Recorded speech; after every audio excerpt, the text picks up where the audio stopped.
chào các bạn. Mình cũng có khá khá video trên YouTube về máy cắt hai đầu của Minh Đức. Hôm nay có thời gian để giới thiệu cho các bạn chức năng sử dụng và những cái ưu điểm khuyết điểm của máy.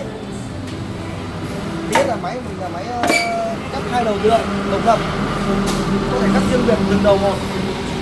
Bình lưỡi 305. Bình lưỡi 305. Và khi các bạn đã mua máy này thì là có bao gồm một cặp lưỡi, có sẵn một cặp lưỡi này. Và đợt vừa rồi là mình có nâng cấp thêm cái hệ thống là khóa dây tự động. Như trước là khi các bạn kéo đến một cái số xác định, ví dụ như là 140 140 đấy, thì mình sẽ phải khóa lại, xong mình mới đặt thanh nhôm mình cắt. Thế nhưng bây giờ bạn sẽ có thể di chuyển đến bất cứ vị trí nào mình muốn, chỉ một thao tác chỉ chắn.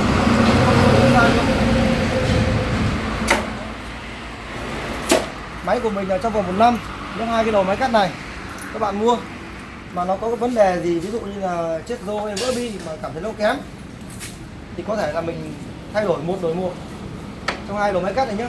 Thì mình bảo hành một đổi một trong vòng 1 năm. Còn những cái bị hơi mà như này thì có thể mình bảo hành lấy bảo trì trọn đời.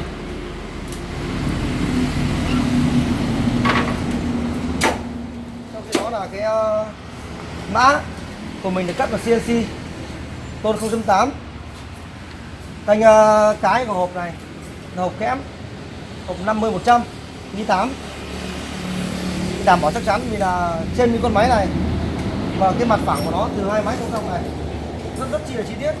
Thì nếu như mà các bạn mà gia công và hai cái sườn này mà không chắc chắn, ví dụ như là làm hộp nhỏ hơn hay hộp mỏng hơn, thì trong quá trình vận chuyển hoặc là mình hàn nó sẽ vo.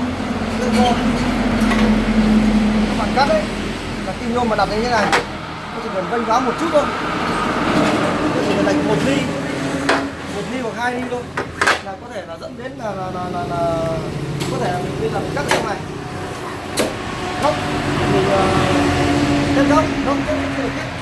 Nhưng mà khi những cái cửa mà mình cắt ra ngoài này tầm 2 mét rưỡi chẳng hạn, thì lúc đó độ chính xác không còn nữa. Thì là cái này là mình nhà mình thì cũng chuyên làm nhôm, ví dụ không đâu cũng được mấy năm thôi, nhưng mà con máy này là mình đến bây giờ là những cái gì mà hợp lý và không hợp lý mình sẽ sàng lọc và đúng nhất ra đến thời điểm này. Đấy. Và đây nữa. Cái này mình ở trên này, đây cái này của mình bản demo trước xong nhé. Là mình sẽ có 2 con lăn bằng inox, rất chỉ là trơn để đỡ cái phôi nhôm.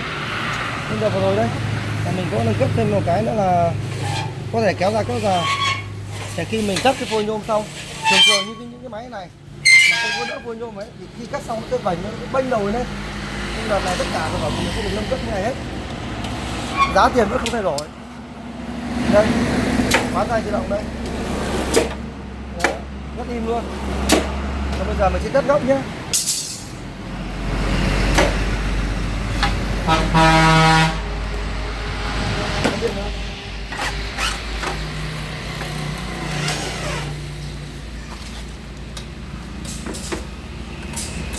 Giờ mình cắt hai đầu này, hai đầu mình cắt độ này.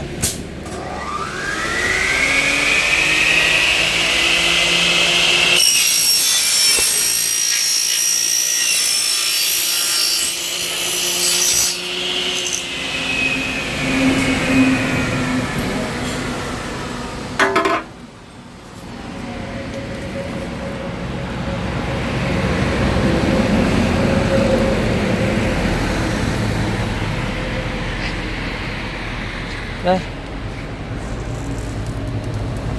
15 độ. Đây, cái phần góc độ này thì mình sẽ bảo hành, bởi vì là mình cũng chuyên làm nhôm mà. Đấy. Bây giờ mình sẽ cắt ra riêng biệt từng đầu một nhé.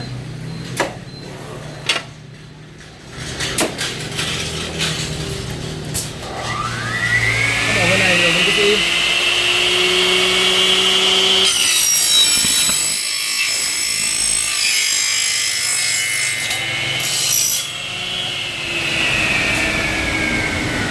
Các bạn thấy những cái tưởng chừng là những cái máy mồm to này thì nhiều người sẽ lầm tưởng là cái DC sẽ văng. Thế nhưng mà cái này thì có thể là mình là sẽ khắc phục rồi, vì là bây giờ cái máy này thì trước khi lên đấy là mình sẽ chỉnh chiếc tủ. Với thứ hai đấy, thực tế các bạn xem nhé, cũng rất nhiều video mình test máy rồi nhưng mà chưa một cái DC nào văng cả. Thì con tua này rất cao một là cái máy của mình tất cả như đây. Giá của mình từ trước đến giờ vẫn không thay đổi. Giá đó là 29 triệu, là bao gồm kèm lưỡi này, kèm một cặp lưỡi cắt đẹp này, và bây giờ có khóa tự động này. Bài 1 năm, trong 1 năm 2 đầu máy cắt này hỏng con nào mình thay con đấy.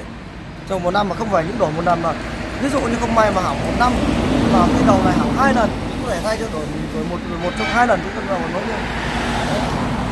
Các bạn có thể là đến ai muốn trực tiếp xuống xem sản phẩm của mình thì đây địa chỉ của mình đây.